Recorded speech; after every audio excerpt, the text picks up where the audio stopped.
Welcome. I'm E.G. Marshall. How many authors, scientists, philosophers, and just plain folk like us have toyed with the idea of time as a fourth dimension? Theory upon theory, from the magnetic fields that open windows, from our everyday world to other worlds of the past or future, to the conception of all periods in time running concurrently like parallel rivers. That last, the theorem of Professor Jennings Andrews, who believed one had only to find the bridges to cross at will among the centuries between the past and the present, or from today to tomorrow. Hello, Steve McDonald speaking. Mac, it's Professor Andrews. Could you drop everything you're doing and come over to my house right away? Well, sure, sir, but what's wrong? It isn't Peg. No. Our girl is fine. It's just that it's time to... Mac, I've got to share my secret with someone, and who else but you? Your secret, sir? Mac, I think I've done it. The discovery of the centuries. In fact, I know I have. You're not talking about the bridge. Yes, but only to you. No one else must know until I can prove it beyond doubt. But I'm convinced. I have built a bridge across time.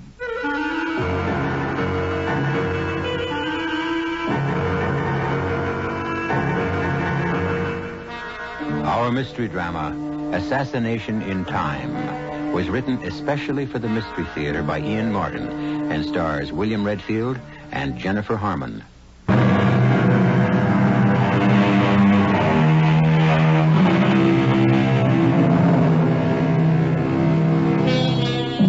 Professor Jennings Andrews may be a familiar name to you, even if you're not interested in the field of metaphysics. For some years now, he has been immersed in a secret project for which unlimited funds have been granted by a top foundation. He has become almost a recluse, except for his daughter Margaret, who runs his house for him, and his prized graduate student Steve McDonald. He has been virtually inaccessible, even in the past weeks, to them. Both of them are worried now as Mac presses the doorbell at his house in answer to the professor's elated phone call.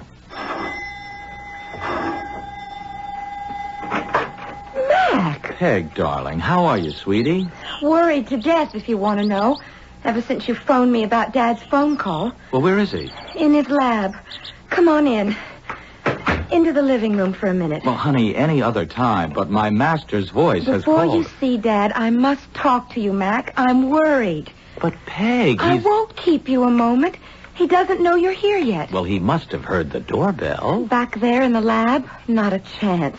He's so tied up in what he's doing, I have to hammer on the door just to get him to come out and eat his meals. What is he working on? Sit down for a moment, Mac. And hold me. Oh, I don't generally have to be asked. Hey, your hands are like ice. You got the shakes. I have this churning gut feeling. Maybe he's going around the bend. What, the professor? Oh, come on, forget it. No, Mac. You've been away for a few months. You don't know what's been going on. Okay. Just clue me in. I don't know how to. Maybe I don't know what it is he's after, except in a general way. All right, so maybe the best thing to do is let me see him as fast as I can and find out. I know. Except, darling, the two of you are such dedicated nuts in this area. I'm scared when you get together, you both might flip out. Oh, what area? His old obsession. I don't know any of the scientific terms. Time travel, fourth, fifth, Lord knows how many dimensions. Science fiction dreams. Whatever he's got between his teeth, he's not letting go of this one. And I don't like to see what it's doing to him. All right. Now, look, let me go talk to Pops and find out just what the devil it is he's messing around with. Make me one promise. Don't get involved with any of his experiments without checking me out first. Oh, Peg. Promise me that. I promise.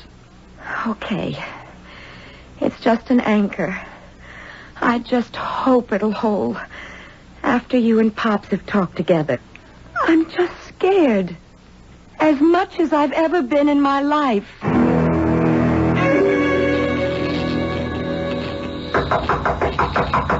Professor! Hey, Hey, Professor! Oh, I'm sorry, Mac. I didn't hear you. I was monitoring by ear as well as eye. Well, Yeah. Come in. All right. I'm trying to get him stabilized, you see. I don't know where he is. He? Who's he? Marco Polo. Who? Marco Polo. Well, the humanoid or robot or whatever you want to call him stretched out on the astronaut's couch inside that isolation room there. I called him Marco Polo because he... Yes, but of course you can't see him now. Well, of course I can, Professor. There's nothing there. Although... Of course there's nothing there. I have him back in time now. But you can see the shape of his body where the restraining straps were pulled tight to hold him fast. Well, now, wait. I can see they're sort of shaped as though they were bound around something, but there's nothing inside. I mean, look, what's the trick? What holds them up like that? Some kind of magnet? Mac, that whole booth there inside is a magnetic field. There's a lead mesh buried in the glass so fine, so highly concentrated, that no radio or electromagnetic waves can escape. And you mean that's what holds those belts in those contours? No. That's Marco Polo's body. You mean he's invisible? Well, something like that. You can't see him, but in one sense he is there. Oh. But in another, he... There we are. He's arrived. Now, to activate him. Wait a minute. Arrived? Where? That's the only thing I haven't quite solved yet, because his functions are limited, you see. Oh. From what he's been able to bring back, I can only make educated guesses. My best estimate would be this time somewhere in the Middle Ages. But North America, I hope, on the East Coast, if possible. He might be able to bring back some trace of Indian habitation. No, wait a minute. Wait. Are you trying to tell me that mass of knobs and buttons and switches that you're operating are controlling some sort of robot that you've sent time traveling? Well, of course I am. But, Professor, that's crazy. Why? That's cartoon science fiction. Oh, Mac, you're the last person I'd expect to find with a closed mind.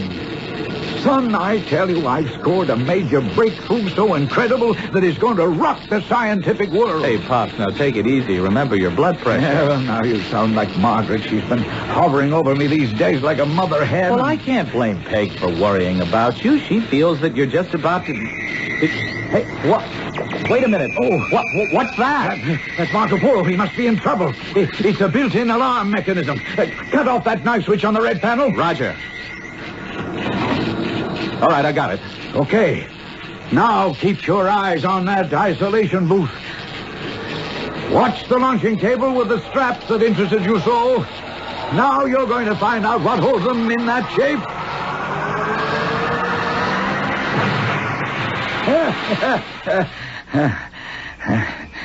Well, by damn, he's there. Just as you said he'd be. Yep. It's a good thing he's only a humanoid. Or all I'd have brought home through time would have been a dead man. You see what's sticking out of his chest? Yes, an arrow. Yeah. Well, I'm getting better. I may have missed by a century or two, but at least I got the place pretty near right. Dad? Mac, are you all right? It's fine, honey. There's nothing to worry about. No problems, honey. I don't want her in here yet. Yeah, but Pop, she's already... Dad, open this door and let me in. But I can't, honey. Now be reasonable. I'm in the midst of an experiment. Look, she's got to find out sometime. I don't want her to know until I've talked this through with you. But after this... You mean our friend with the arrow in him? Yeah. What I had in mind is too risky. Look, Professor, give me a moment with Peg to cool her down, and I'll be right back to talk it out.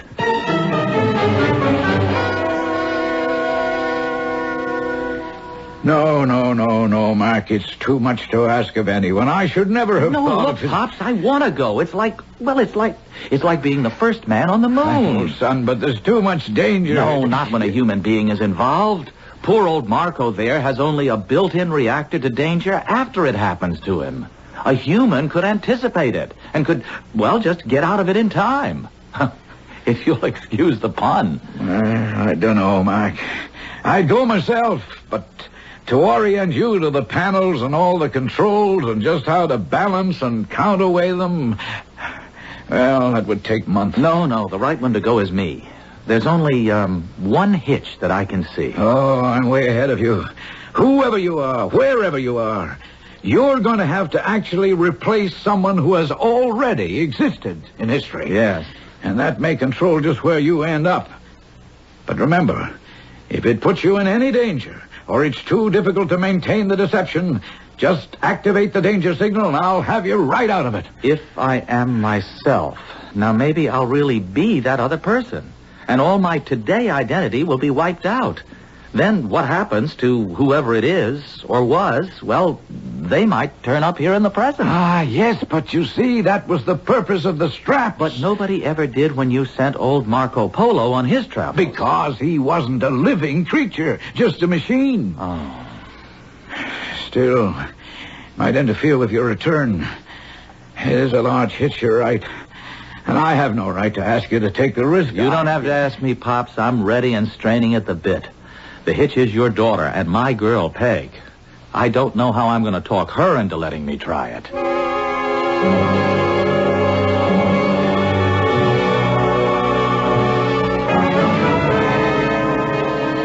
I honestly think you're both kooky. Peg, this is a breakthrough in science that's going to make your father a figure in history that dwarfs Newton, Einstein... And you have to be a part of it.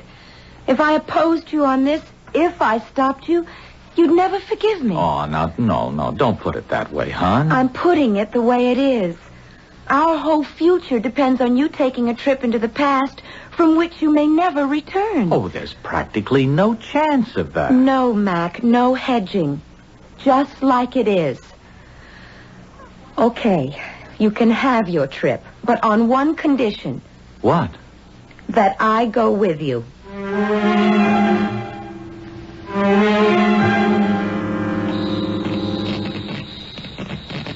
Well, guess we're all ready.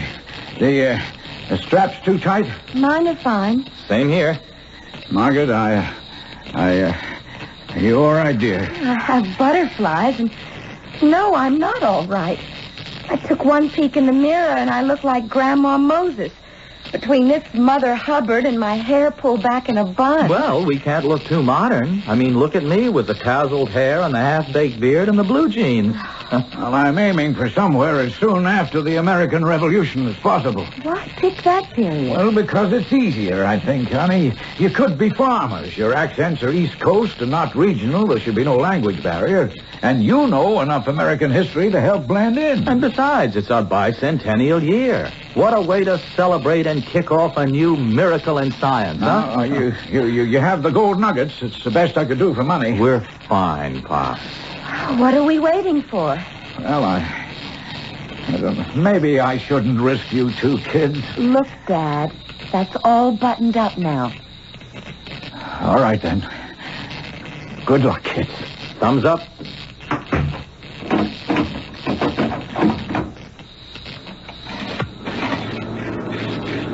All right. I'm at the board now.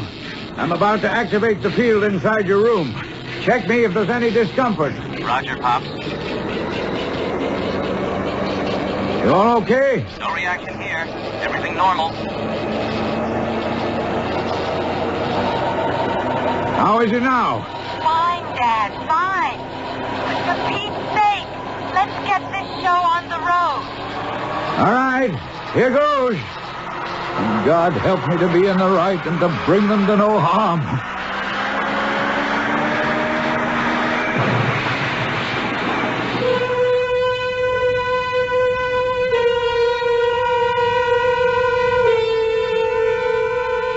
On the road, but to where?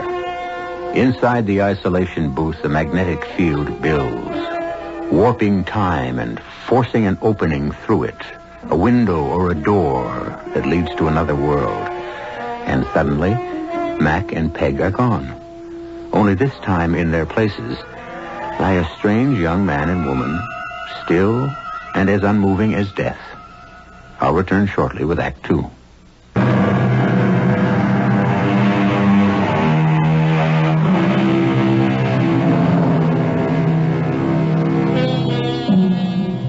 Through the lead-shielded glass, the professor peers at the two unmoving strangers bound by the straps to the couches. Reflexively, he takes a quick series of pictures with a special camera built into the booth. Because of the tightly woven mesh, it is hard to distinguish features, but both man and woman are dressed in nightshirts. Or are they shrouds? But other questions crowd the professor's head. Have Mac and his daughter replaced these two? If so, in what century? What year? What place? And alive or dead? Mac? Mac? Wake up. Well, what? Why? Peg? Well, that's just great. You make a dishonest woman of me, and you don't even know who I am. What do you mean? Just in case you haven't noticed, we seem to be in bed together. What? You're right. But where? Where are we? Well, I don't know. And while it's question time, what are you doing with that silly cap on your head? What cap? Wait a minute. Good Lord, I look like the old woman who lived in the shoe. And in that long flannel nightie, you look like you're well on the way to adding to that family. I'm coming back to bed. You shameless hussy. Ooh, freezing. Ooh, you don't know how cold it is outside the blanket. Hold me. There. Is that better? Ooh, I guess. Yes. Well, now let's see. We seem to have replaced two other people in the year of our Lord, whatever it is. Say, look. What? There's a fireplace and some logs. I'm going to light us a fire and get the chill off this place.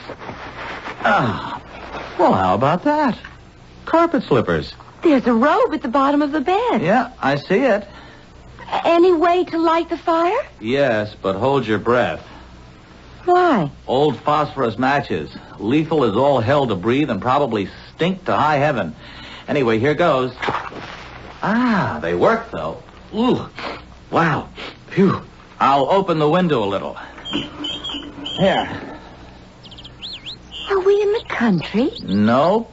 City of some sort. Is it very early in the morning? No, the sun's up. I wonder where we are. Well, at least we know it's somewhere past the early 19th century. How? Well, matches weren't invented. At least the phosphorus match wasn't till like the 1830s. Hey, I think I can tell you where we are. Where? Come over to the window and look for yourself. It's marvelous. It's like Philadelphia. No, wait a minute. Look out over there. Almost due south. Oh, why, sure. Even with that scaffolding around it, I can see what it is. It's the dome of the Capitol. So we're in Washington. Yeah, that's what it looks like. Let me think. The old dome was, the original one was copper over wood. Not this baby. That's cast iron. It must be the same one we have today. Only today isn't today. It's what, Peg? When did they replace the dome? Oh, brother. It's a good thing I've been teaching history in school this year. Let's see. They started it in 1856, I think. And it took nearly 10 years to complete, or 9, I guess. And it's darn near finished, so that would make it about, 1864, around there? Well, it wasn't finished till 65. I don't know exactly when.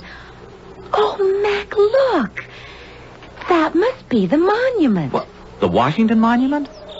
Oh, no, it's less than a third the size. Well, they stopped work on it for about 25 years. Well before the Civil War. Look at that, Mac. Union soldiers. Civil War, all right. We're right back in the middle of history in the making. Oh, honey, we can't pass this up. Yes, but, Mac, darling, it's all out of whack now. Don't you see? We aren't us anymore. I mean, we're someone else, and we don't even know who. We haven't even got clothes. I'll bet we do. Now, let's have a look in that closet. And there's a carpet bag on the chair. And there's a jacket there, too. So there must be a wallet or some kind of identification. But what good would that do? I mean, even if they fitted us, how could we pretend to be someone else to people who must know us and would recognize us right away?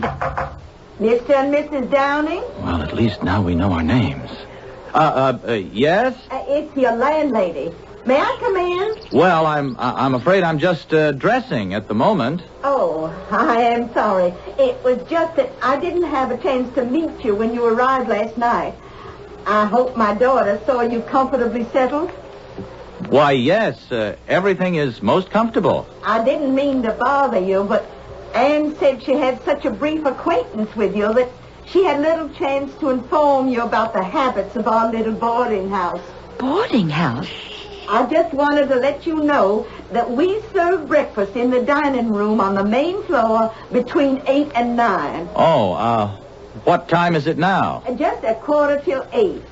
I and the other guests will look forward to meeting you formally then. And forgive me if I've disturbed you. Not at all. You've been most helpful. Ask her her name. Not at all. See you later. Mrs. No, it's too late, Peg. She's gone. Okay. This is our chance. Our chance for what? To see what we can do about establishing our new identities. To find out if we can risk going down to breakfast and get away with being who we're supposed to be over 50 years before either of us were born. Let's, with apologies to the real Mr. and Mrs. Downing, pour through their possessions and find out just who we're supposed to be.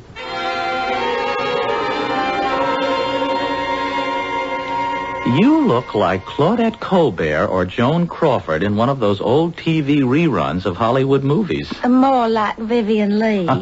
You mean Scarlett O'Hara.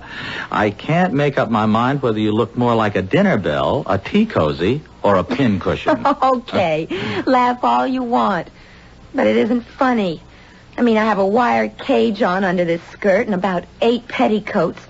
Oh, can you hook me up the back? Oh, sure. And I don't know what you're ashamed of.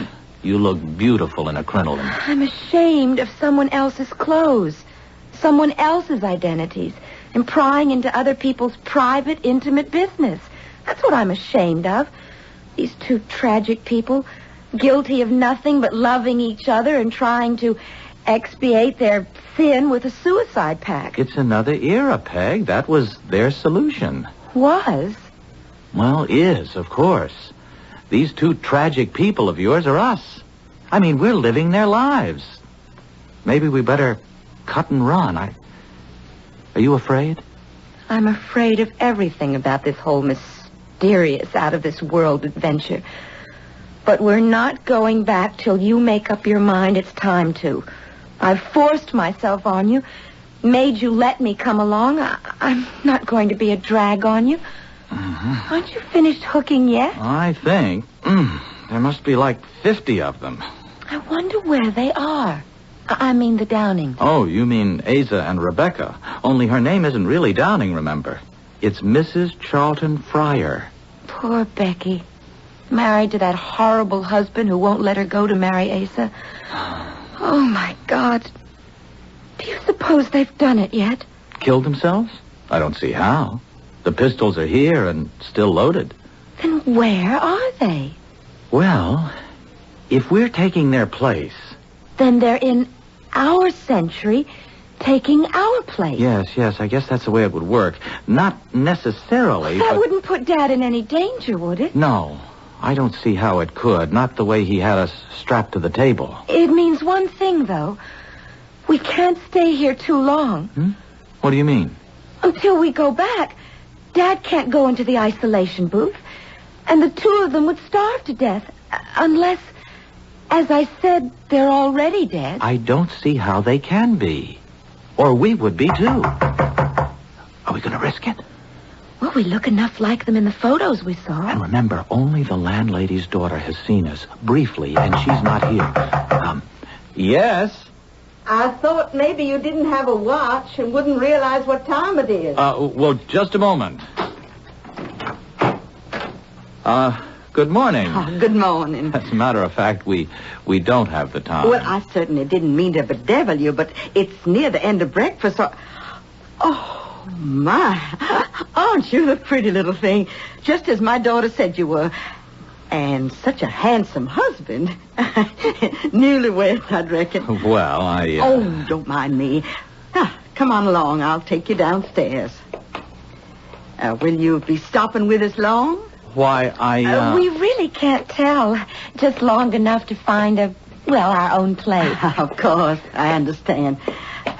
You're not with the Army, Mr. Downey? Not now. Well, I can assure you, ma'am, these clothes feel very strange to me. Oh, so you must have been. Oh, well, we should let that be. It's no fit subject for discussion now. General Lee has surrendered and the war is over. Mm-hmm. Here's the dining room. Make yourselves comfortable. These seats be all right? Just fine, thanks. What line of work are you in, Mr. Downey? My husband is a builder. Oh, that's right, fine. We'll be needing a lot of you in the days and years to come, especially in the South. Or perhaps your sympathies don't lie in that direction. My sympathies are for the Union, madam, and by that I mean the whole country, North and South. Well, I'm sorry you won't be meeting any other boarders since it's late, but you'll meet the whole little family at dinner. Save for my son, John, who's away on business. Well, dinner's at noon. Now, anything else I can get you while breakfast's on the way? Oh, why, yes. Do you have a newspaper by any chance? Oh, there's a copy of the National Intelligencer right there on the sideboard. Oh, thank you, Mrs. Oh, I'm embarrassed, but not having met you in person last night, your name has escaped me. Well, Lord knows it's not that special anyone should remember it. I'm a widow lady named Mary Surratt. Now, if you'll excuse me, I'll get your food. Surratt. Mac, get the paper. Sure. What date is it? Let me see. April 13th, 1865. That makes today the 14th. But what? Oh, my God. April 14th. The day John Wilkes Booth assassinated President Lincoln at Ford's Theater. And we're in Mary Surratt's boarding house, the spot where the whole plot was hatched.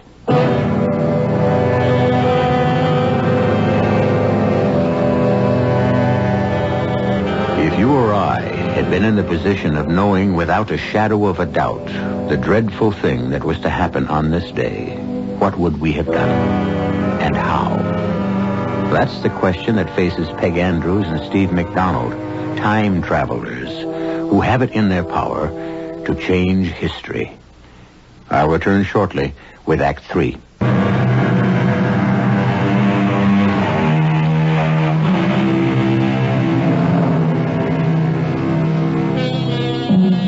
It was an uneasy, uncomfortable, and seemingly endless breakfast. If Mrs. Surratt noticed Peg and Mac's agitation, she no doubt would have put it down to the fact that she had decided they were newlyweds.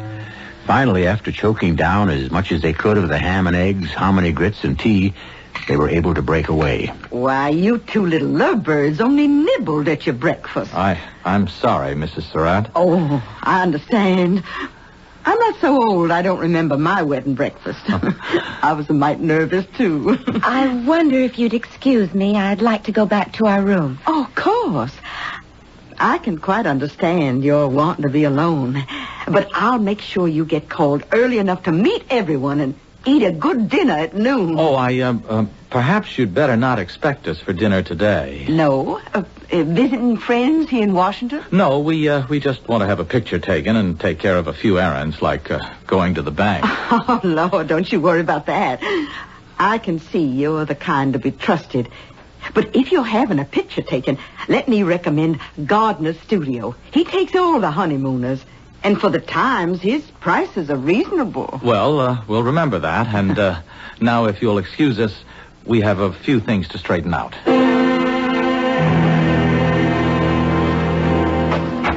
What are we going to do, Mac? What can we do? We've got to try and stop it. How? Well, that's where you can help. Now, how much can you remember of the day of the assassination and the plot? Where people were, who was involved, all of that. Let's forget that for the moment. We've something a lot more immediate to talk about. What? You remember what Dad told us before he sent us back in time? We can't interfere with anything or change anything because everything that had happened back where we were in 1975 depended on everything that had gone before it. So if we stop something major happening in 1865... No, major or minor, it would have to affect the time stream. That's what you mean? Yes. If President Lincoln hadn't been shot, our whole history would have been different. Which maybe wouldn't have been a bad idea. I can think of a lot of things we could have done without. Wars, depressions. Oh, there are a lot of things that were good, too. Like us, for example. You and me. If we try to change your time stream or whatever, we could never have met or even existed. But, Peg, we're together now. And there are other theories. Only if we could somehow stop Mr. Lincoln's death. We'd be signing our own death warrants. How? Well, you know what Rebecca wrote in her diary? The farewell note she left to her husband telling him of what she and Asa planned to do. Have her shoot him and then die by his hand. If we lock ourselves back here in time, we're signing our own death warrants. We don't know that for sure. It's a chance we're taking. To save Abraham Lincoln? Would you be willing to take it? Yes. As long as we're together. Okay. Then we're agreed. Now let's figure out how to do this. It isn't only Mr. Lincoln. It's Mr. Seward, too. Yes, the Secretary of State. But he didn't die, did he? No, he recovered. When Payne stabbed at him, although he was badly cut up, an iron brace around his neck and his jaw saved his life. Yes. Now who, what else? Well, a man named Asterod. I don't know. It was a German. I don't remember. He was supposed to kill the war secretary, Stanton. But he didn't have the nerve. Mm-hmm. There was another man named Gerald or Harold or something. But he got cold feet, too. He doesn't count. And, of course, Mrs. Surratt. But she really didn't have much to do with it, did she? They never really proved anything against her. Just that the conspirators had met at her house several times. Okay. There's only one thing to do. What? We're going to the White House and warn the president.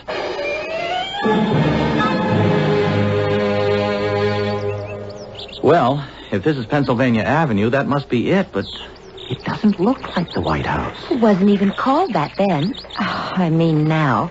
It's called the President's house. What are we going to do? I'm going up to that sentry and try to get in. I'm coming with you. Peg, there might be some danger. Some danger? What else is this whole thing? All right. Let's go. All right, lady, move along.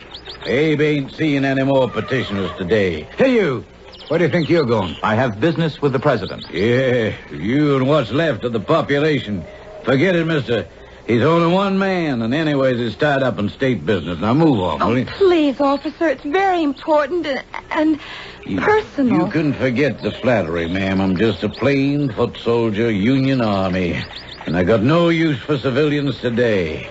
Abe needs a rest from him. But this has to do with the president's well-being. Ain't no use of me letting you by anyways. You'd only be stopped inside. Now, listen to me. Supposing we were to tell you that we know there's a plot to assassinate the president. Sure, you'd be one of 100,000 nuts, soreheads, Johnny Rebs in disguise. So move on out before you tempt me to put a musket ball in you just in case you got any notions. Come on, Mac. Well, okay, but just one more question. One is all, brother. Which way is Ford's Theater? Now, there's a good notion. Save your imagination for there, huh? You take Pennsylvania here to 10th, and then a couple of blocks north. What did you come here for? Just to locate the theater and... Wait a minute. You see that guy there? Which? The dark-haired, shortish guy on the other side of the street in the cavalry boots and spurs, walking towards the theater. Isn't that Booth? Morning, Mr. Ford. Mr. Booth? Give you a hand unloading your buggy? Why, no thanks. One of my actors will be right out to help.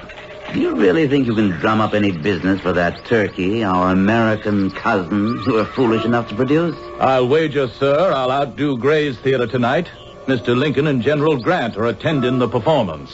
So, if it were my theater, I wouldn't give him standing room. But I promise you, It will be a night to remember. Oh, I'd give anything to know what they're talking about. I'd have given a lot more to have brought the Downing's pistols with me and put a couple of shots into Mr. Booth. You couldn't be a murderer, Mac. Oh, I know. Anyway, it's too late now. Now what? We'll try Mr. Seward's house and Mr. Stanton's. Anyone, anywhere who'll maybe stop long enough to listen to us.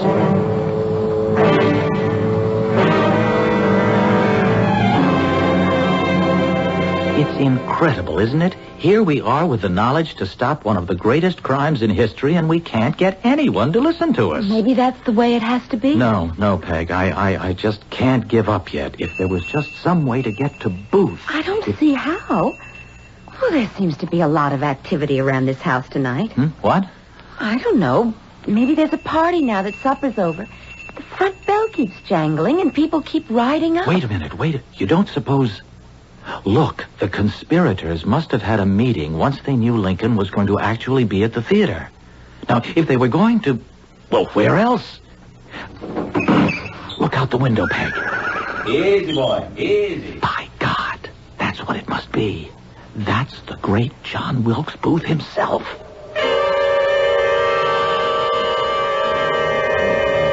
Can you hear what they're saying? No, not really. Just enough to know they're planning something. I heard the name Payne, though. Well, then it's the plot, all right. He's the one who... I want you, Davy, to hold the horses.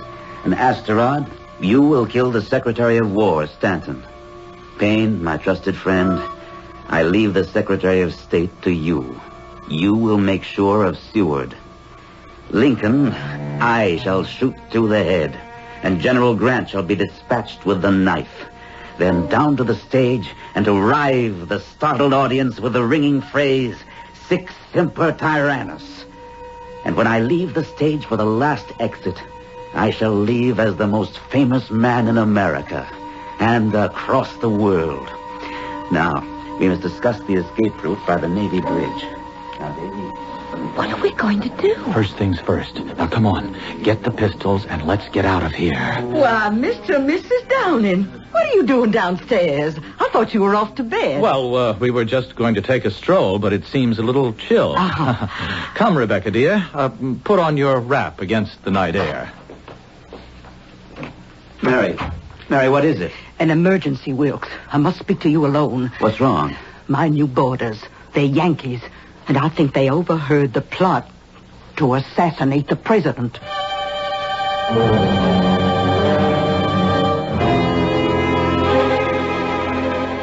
Where are we going, Mac? I noticed a little park on the way to the theater. Now, Booth will have to pass through there on the way.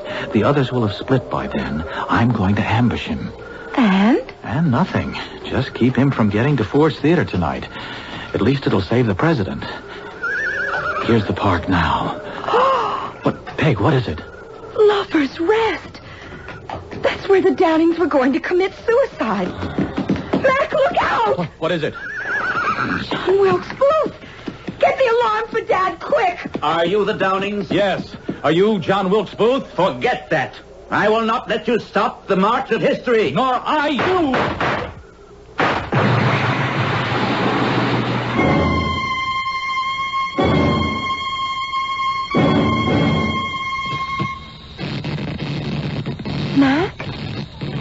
Mac, we're back. We didn't get shot? Or kill each other in that suicide pact? If anyone got shot, it must have been Asa and Rebecca. Hello, Dad. Oh, honey. Oh, children. Now, what's all this about being shot? Are you all right? Well, a bit shook, sir, but I guess all here. What happened with you while we were gone? Oh, sir, I had a couple of strange guests lying on the table strapped down. A girl in a crinoline dress? And a guy in a long-tailed jacket like they wore in the Civil War? Just about describes them. They lay like corpses. So that's all that happened to me. Now, what happened to you? We tried to stop Lincoln's assassination. You what? But I don't guess we succeeded. I mean, nothing's really changed, has it? Oh, no, I'm afraid not. President Abraham Lincoln did get assassinated by John Wilkes Booth on April 14th, 1865, the way we've always known. Well, of course, darling. Nothing could change that. After all, it's history.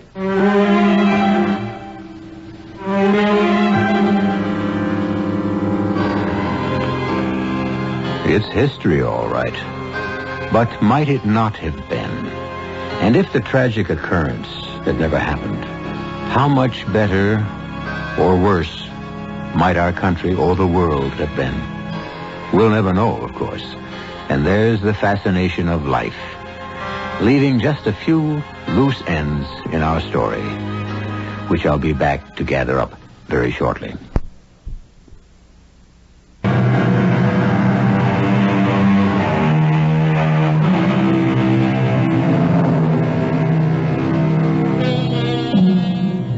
One final footnote.